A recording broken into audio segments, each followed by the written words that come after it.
નમસ્કાર વાલા વિદ્યાર્થી મિત્રો, સ્વાગત છે તમારું। આજે વાત કરીશું ધોરણ 7માં સામાજિક વિજ્ઞાનની અંદર તારીખ 20/4/2026ના રોજ આપણી જે વાર્ષિક પરીક્ષા યોજવામાં આવનાર છે તેનું મોસ્ટ આઈએમપી મોડલ પેપરનું સચોટ સોલ્યુશન આજે આ વિડીયોમાં કરીશું।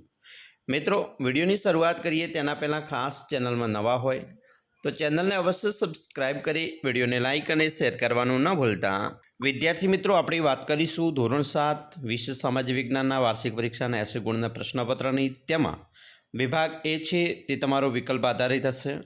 મિત્રો, આ વખતે તમને 20 ગુણના વિકલ્પો પૂછવાના છે, જે તમારી પ્રખરતા શોધ કસોટી આધારિત હશે।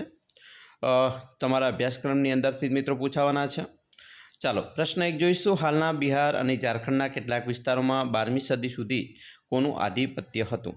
તો અહીંયા આપણો જવાબ બનશે મિત્રો એ, ચેર સરદારોનું। 2, ભારતમાં સૂફીમત ફેલાવનાર કેટલી પરંપરાઓ હતી?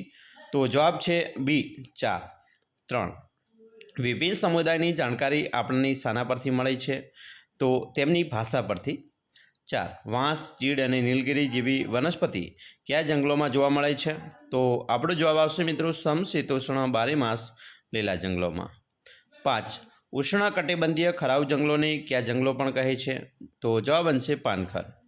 6, આગાહી શક્ય છે એવી કુદરતી આપત્તિ કઈ છે? દુષ્કાળ। 7, દુષ્કાળની પરિસ્થિતિમાં શું કરવું જોઈએ? તો મિત્રો બાંધકામની પ્રવૃત્તિ બંધ રાખવી જોઈએ। 8, પ્રધાનમંત્રી જન આરોગ્ય યોજનાનું આયોજન અને સંચાલન કોણ કરે છે? તો જવાબ આવશે કેન્દ્ર સરકાર।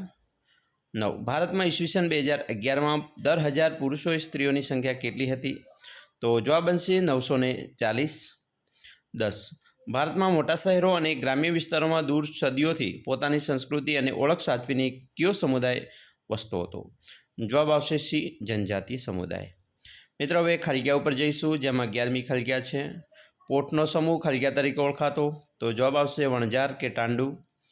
12, સંત કવિ તુકારામે રચેલા ખાલિયા ખૂબ જ જાણીતા છે? તો તુકારામના અભંગો આવશે।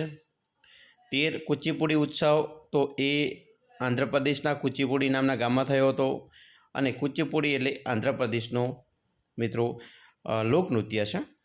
14, ધ્રુવો તરફથી ધ્રુવવૃત્તો તરફ વાતા ધ્રુવીય પવનો ખાલિયા હોય છે? તો તે કાયમી હોય છે।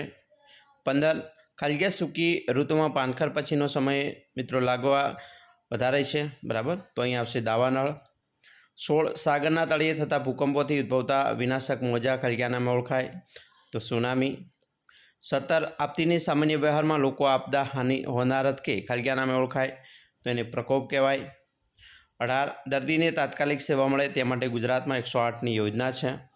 અને 19, પૃથ્વીના પેટર્નમાં રહેલા ખનિજોની માહિતી મેળવવા કૃત્રિમ ઉપગ્રહ ખૂબ જ ઉપયોગી માધ્યમ છે। 20, જનજાતીય સભ્યો ખાલિયા પરથી એકબીજા સાથે જોડાયેલા હતા? જવાબ આવશે કબીલાઈ। વિભાગ બી ઉપર જઈશું, તેની અંદર ખરા ખોટા જોઈ લઈશું। પહેલાં 1, શાહજહાંએ તેના લખાણમાં વણઝારાઓના કાર્યનો ઉલ્લેખ કર્યો છે? તો મિત્રો આ વિધાન ખોટું છે, જહાંગીરે કરેલો છે। 2, કાંગડા શૈલીને પહાડી ચિત્રકલા પણ કહેવાય? સાચું વિધાન। 3, વાતાવરણમાં કાર્બન ડાયોક્સાઇડનું પ્રમાણ 0.3% છે? ખોટું વિધાન। 0.03% મિત્રો આવશે, એટલે ખાસ આવા પ્રશ્નો હોય ત્યારે કાળજી રાખવાની છે। અહીંયા 0.03ની વાત છે, બરાબર? 4, ભૂકંપ વખતે ઊંચા મકાનમાંથી વહેલા નીચે ઉતરવા માટે લિફ્ટનો ઉપયોગ કરવો? તો ખોટું વિધાન। ભૂકંપ આવે ત્યારે લિફ્ટનો ઉપયોગ ના કરવો, સીડી દ્વારા ઉતરી જવું, લાઇટ બંધ થઈ જાય તો તમે વચ્ચે હલવાઈ જાઓ। 5, ભૂકંપીય સાગર મોજા સુનામી તરીકે ઓળખાય છે? તો વિધાન ખરું છે। 6, વિધાનસભા કાયમી ગૃહ છે? તો વિધાન ખોટું છે, વિધાન પરિષદ કાયમી ગૃહ કહેવાય। 7, ઉનાળામાં દરેક ગ્રામીણ વિસ્તારની બહેનો પાણી માટે આંદોલન કરે છે? તો આ વિધાન પણ ખોટું છે। અને 8, દક્ષિણ ભારતમાં વેતર, કોરાણ અને સારવાર જાતિના લોકો વસતા હતા? તો આ વિધાન ખરું છે।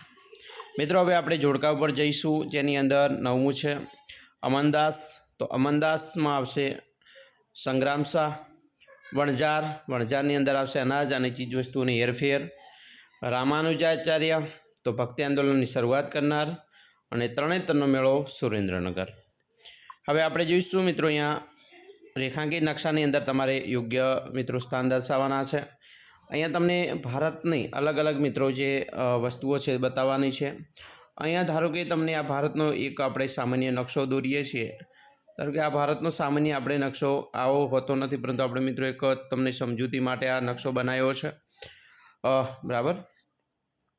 લદ્દાખની વાત કરીએ તો તમારે લદ્દાખ બતાવવું તો આ ભારતનું અહીંયા ઉપર લદ્દાખ બતાવી શકાય. કચ્છનું રણ બતાવવું તો અહીંયા કચ્છનું રણ અહીંયા બતાવવાનું છે. નર્મદા નદી બતાવવાની આવે તો મિત્રો અહીંયા નર્મદા નદી બતાવવાની છે. અંદમાન નિકોબાર ટાપુઓ તો અહીંયા અંદમાન નિકોબાર ટાપુઓ છે. આ બાજુ લક્ષદ્વીપ છે. અને સાબરમતી નદી તમારે બતાવવાની હોય તો અહીંયા અમદાવાદ બતાવવાની છે. તો આ રીતે મિત્રો તમે નદીઓ છે એ બતાવી શકો છો ભારતના નકશામાં. વિભાગ સી ઉપર જઈશું, જેની અંદર નીચે આપેલા પ્રશ્નોનો સંક્ષિપ્ત જવાબ આપવાના છે. પ્રશ્ન 1, નટ લોકો દ્વારા કયા કયા કરતબો કરી લોકોનું મનોરંજન કરવામાં આવ્યું છે, અથવા નટ લોકો કયા કયા કરતબો કરી લોકોનું મનોરંજન કરે છે? તો જવાબ છે નટ લોકો દ્વારા જાદુ કરવા, દોરડા અને લાકડી પર ચાલવું જેવા કરતબો તેમજ અન્ય અંગત કરતબો કરી લોકોનું મનોરંજન કરવામાં આવે છે. 2, આપણે દરેક ધર્મ પ્રત્યે સંભાવ અને આદરભાવ શા માટે રાખવો જોઈએ? જવાબ મિત્રો, જગતના બધા ધર્મોએ સમાજમાં સમાનતા અને એકતા સ્થાપવા પ્રયત્નો કર્યા છે. બધા ધર્મોએ જણાવ્યું છે કે ઈશ્વર એક જ છે અને તે સર્વવ્યાપી છે.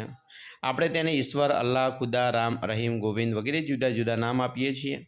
દરેક ધર્મે સમાજમાં સાંસ્કૃતિક સમન્વય સાધવા પ્રયત્નો કર્યા છે. દરેક ધર્મે માનવતાના સેવા કાર્યો કરવાની વાત કરી છે. ઉપરોક્ત કારણોને લીધે આપણે દરેક ધર્મ પ્રત્યે સંભાવ અને આદરભાવ રાખવો જોઈએ. પ્રશ્ન 3, દુર્ગા પૂજાની ઉજવણી વિશે ટૂંકમાં જણાવો. જવાબ, દુર્ગા પૂજા ભારતના દરેક રાજ્યોમાં ઉજવવામાં આવે છે, પરંતુ પશ્ચિમ બંગાળમાં તેનું વિશેષ મહત્ત્વ છે. દુર્ગાદેવીના મહિષાસુર પરના વિજયની ઉજવણી દુર્ગા પૂજા ઉત્સવથી કરવામાં આવે છે. આ ઉત્સવ 10 દિવસ ચાલે છે. ઉત્સવના છેલ્લા દિવસે વિશેષ અનુષ્ઠાન કરવામાં આવે છે તથા માતાજીની મૂર્તિને જળમાં વિસર્જિત કરવામાં આવે છે. પ્રશ્ન 4 છે, રણ પ્રદેશમાં કાંટાળી વનસ્પતિઓ જોવા મળે છે. જવાબ મિત્રો, રણ પ્રદેશમાં કાંટાળી વનસ્પતિઓ હોય છે કારણ કે રણ પ્રદેશમાં ખૂબ જ ઓછો વરસાદ છે. જ્યારે ગરમીનું પ્રમાણ વધુ છે, કાંટાળી વનસ્પતિઓ બાષ્પીભવનનું પ્રમાણ ઘટાડે છે. આમ આબોહવા સાથે અનુકૂલન સાધી શકે તે પામે કુદરતી રીતે આવી વનસ્પતિઓ કાંટાળી હોય છે, દાખલા તરીકે બોરડી અને થોર. પ્રશ્ન 5, ટૂંકનું લખવાની છે. ભૂમધ્ય સાગરના જંગલો. જવાબ, ભૂમધ્ય સાગરના જંગલો ભૂમધ્ય સાગર નજીકના પ્રદેશોમાં જોવા મળે છે. આ જંગલો મોટાભાગે યુરોપ, આફ્રિકા અને એશિયા ખંડમાં આવેલા છે. આ પ્રદેશની આબોહવા ઉનાળામાં ગરમ અને શુષ્ક, શિયાળામાં ઠંડી અને ભેજવાળી હોય છે. આ પ્રદેશમાં સંતરા, અંજીર, ઓલિવ, દ્રાક્ષ જેવા ખટાશવાળા ફળો મુખ્યત્વે જોવા મળે છે. પ્રશ્ન 6, આપતીઓ પછીનું પુનઃસ્થાપન એક પડકારજનક કાર્ય છે. જવાબ મિત્રો, આપણને ખ્યાલ છે કે આપતી કોઈ પણ આવે ત્યારે એનું પછીનું પુનઃસ્થાપન જરૂરિયાત પણ અલગ અલગ હોય છે. જેમ કે ભૂકંપ, પૂર કે વાવાઝોડા બાદ મોટા પ્રમાણમાં મકાનોનું નિર્માણ કરવું પડે છે. દુષ્કાળ બાદ લોકો માટે નવી રોજગારીઓ ઊભી કરવી અને ખેતી ક્ષેત્રે સાધનોની મદદની વ્યવસ્થા કરવી પડે છે. વિષાણુજન્ય રોગચાળા પછી ભવિષ્યમાં તેનાથી બચવા લોક શિક્ષણ અને જનજાગૃતિ કાર્યક્રમોનું આયોજન કરવું પડે છે. માળખાગત સુવિધાઓને ક્ષતિ પહોંચી હોવાથી પુનઃનિર્માણનું કામ ઘણા અવરોધો વચ્ચે કરવાનું થાય છે. માનસિક આઘાત લાગ્યો હોય તેમને તેમાંથી બહાર લાવવાનું મનોચિકિત્સકની વ્યવસ્થા સમયસર કરવી પડે છે. આમ આપતી પછીનું પુનઃસ્થાપન એક પડકારજન્ય કાર્ય છે એમ કહેવાય. પ્રશ્ન 7 છે, આપતીની અસરો જણાવો. મિત્રો, અહીંયા આપતીની ઘણી બધી અસરો છે જેની વાત કરીશું. 1, ભૂકંપ, પૂર, સુનામી, વાવાઝોડા જેવી આપતી કુદરતી આપતીઓ ભારે પ્રમાણમાં જાનમાલનું નુકસાન થાય છે. 2, આપતીગ્રસ્ત ક્ષેત્રમાં રસ્તા, મકાનો, જાહેર સગવડના મકાનો ફરીથી બાંધતા વર્ષો નીકળી જાય છે. સાથે તેનું આયોજન પણ કરવું પડે છે. આપતીઓમાં જે પરિવાર પોતાના સ્વજનો ગુમાવ્યા છે તેઓ શોક અને હતાશાનો શિકાર બને છે. જે પરિવારો કમાનાર વ્યક્તિ ગુમાવે છે તેઓની સ્થિતિ વધારે કફોડી થઈ જાય છે. આપતીઓમાં જે લોકો કાયમી વિકલાંગતાનો ભોગ બને છે તેમના પુનર્વસનની સમસ્યા વિકટ હોય છે. રોજિંદુ જીવન ખોરવાઈ જતાં સામાન્ય લોકોને અનેક હાડમારીઓ વેઠવી પડે છે. પ્રશ્ન મિત્રો 8 છે, કયા કયા કામમાં મહિલાઓ આજે પણ ઓછી જોવા મળે છે? મિત્રો, સરસ મજાનો જવાબ આપણે લખી શકીએ. તમારા દરેક પ્રશ્નો મોસ્ટ આઈએમપી બની રહેશે. દેશના સૈન્ય અને પોલીસ તંત્રમાં મહિલાઓની સંખ્યા આજે પણ ઓછી જોવા મળે છે. આ ઉપરાંત રાજ્યની વિધાનસભાઓ, સંસદ, પંચાયતી સંસ્થાઓમાં કામ કરતા વરિષ્ઠ અધિકારીઓ, ખાનગી અને જાહેર ક્ષેત્રમાં કામ કરતા મેનેજરો તથા વ્યાવસાયિક અને ટેકનિકલ ક્ષેત્રે કામ કરતા કર્મચારીઓ પણ મહિલાઓની સંખ્યા આજે પણ ઓછી જોવા મળે છે. મિત્રો, પ્રશ્ન 9, માહિતી સંચારના માધ્યમો એક વિશ્વને એક ગામડું બનાવ્યું છે, સમજાવો. સરસ મજાનો જવાબ મિત્રો આપણે અહીંયા આપેલો છે. આ રીતે તમારો જવાબ તમે લખી શકો છો, તૈયાર કરી શકો છો. 10, અહોમ સમાજ સુસંસ્કૃત સમાજ હતો, આવું શાના આધારે કહી શકાય? જવાબ મિત્રો, અહોમ સમાજ કવિઓ અને વિદ્વાનોને જમીનનું દાન આપતો હતો. સમાજમાં નાટ્ય પ્રવૃત્તિને પ્રોત્સાહન આપવામાં આવતું હતું. એ સમયે સંસ્કૃતિની મહત્ત્વની સાહિત્યિક રચનાઓનો અહોમ ભાષામાં અનુવાદ કરવામાં આવ્યો હતો. બોરંજી નામની ઐતિહાસિક કૃતિને પહેલાં અહોમ ભાષામાં અને પછી આસમી ભાષામાં લખવામાં આવી હતી. ઉપરોક્ત બાબતોને આધારે કહી શકાય કે અહોમ સમાજ બહુ સુસંસ્કૃત સમાજ હતો. વિભાગ ડી ઉપર જઈશું મિત્રો. પહેલો પ્રશ્ન છે, દક્ષિણ ભારતના ધાર્મિક આંદોલનોનું નેતૃત્વ કયા કયા સંતોએ લીધું હતું? તો મિત્રો વિસ્તૃત જવાબ લખવાનો છે. દક્ષિણ ભારતના ધાર્મિક આંદોલનનું નેતૃત્વ શંકરાચાર્યએ લીધું હતું. બાદમાં આ કાર્ય રામાનુજાચાર્યએ સંભાળ્યું હતું. બીજો પ્રશ્ન છે, ટૂંકનો લખવાની છે. પતિથિ તહેવાર, સરસ મજાનો પ્રશ્ન તમારે તૈયાર કરવાનો છે. ત્રીજો પ્રશ્ન છે, ઉષ્ણકટિબંધીય બારેમાસ લીલા જંગલો વિશે જણાવો. સરસ મજાનો જવાબ આપેલો છે, તૈયાર કરી લેજો મિત્રો. ચોથો પ્રશ્ન છે, પુરાવા માટે કયા કારણો જવાબદાર છે? સરસ મજાનો પ્રશ્ન, મોસ્ટ આઈએમપી બની રહેશે. 5, મહિલા સશક્તિકરણ માટે સરકાર કેવા પ્રયત્નો કર્યા છે? એ પણ જવાબ લખી શકો છો આ રીતે. ટીવીના ફાયદાઓ જણાવો. મિત્રો આ પ્રશ્નો મોસ્ટ આઈએમપી છે, તમારે ખાસ તૈયાર કરી લેવાના છે. વિભાગ ઈની વાત કરીશું. તેની અંદર મુદ્દાસર જવાબ 5 ગુણના પ્રશ્નો જે પૂછાતા હોય છે તેની વાત કરીએ તો પરિચય આપો માલધારી સમાજ વિશે. બીજો પ્રશ્ન છે, આબોહવા એટલે શું? આબોહવાની માનવ જીવન પર થતી અસરો જણાવો. એના વિશે પણ ટૂંકનો લખી શકો છો આ રીતે. ત્રીજો પ્રશ્ન છે, સુનામી વિશે ટૂંકમાં માહિતી આપો. મિત્રો સુનામી જાપાનીઝ ભાષાનો શબ્દ છે. સુ એટલે બંદર અને નામી એટલે મોજા, બરાબર. તો એના વિશે પણ સરસ મજાની માહિતી, સુનામી એટલે શું અને એના વિશે મિત્રો મહત્ત્વ અને કેમ આવે છે એની વિશે ભરપૂર માહિતી તમે મેળવી શકો છો. ટૂંકનું લખવાની છે. ભારતમાં શિક્ષણ અને રૂઢિગત માન્યતાઓ, એના વિશે પણ સરસ મજાનો જવાબ છે, તૈયાર કરવાનો છે. ગોંડ લોકોનો ઇતિહાસ અહોમ લોકોથી કેવી રીતે અલગ હતો, બરાબર. તો આ મોસ્ટ આઈએમપી મિત્રો બધા જ પ્રશ્નો છે તમારી પરીક્ષા માટે, એટલે ખાસ મિત્રો તૈયાર કરી લેવા. અમે આશા રાખીએ છીએ તમને આપણો આ વિડીયો ખૂબ જ ઉપયોગી નીવડશે અને ખાસ વિડીયો ગમે હોય તો લાઇક, શેર અને સબસ્ક્રાઈબ કરવાનો પણ મિત્રો ન ભૂલતા.